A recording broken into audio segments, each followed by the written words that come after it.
It's okay.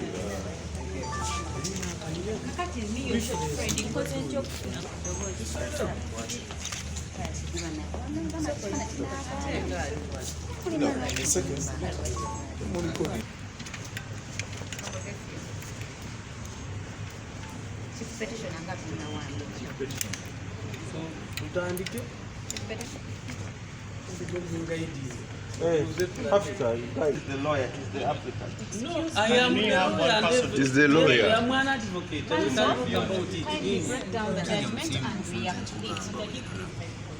Well, I'm happy about today's decision because it's relevant not only to Ugandans and the business community, but the East African community and the world outright.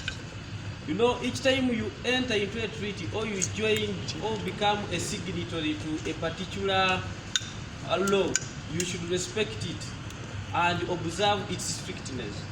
I'm so delighted that the reference that has been long overdue delaying to be adjudicated on, finally the East African Court of Justice today has held in my favor.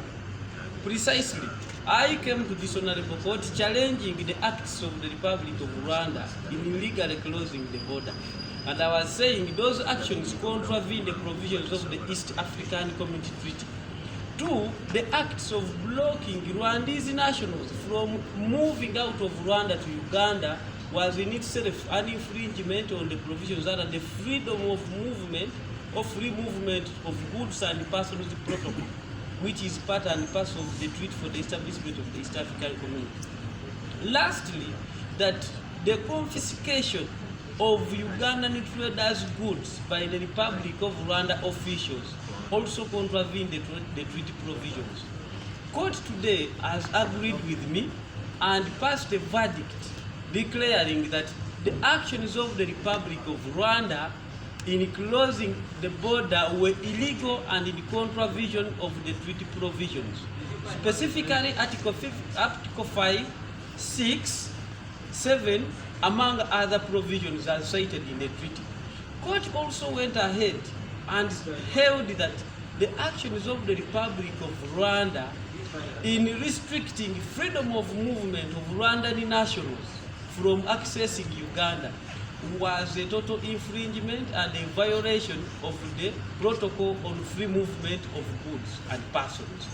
Lastly, that the actions of the Republic of Rwanda in denying Ugandan traders access to the Republic of Rwanda with their goods also contravene the treaty provisions as well as the Protocol on Free Movement of Goods and Persons, which in turn mandates a partner state to keep the border manned 24 hours open without any illegal restrictions. Hence, it violated Article 6 of the Protocol on Freedom of Movement of Persons and Goods.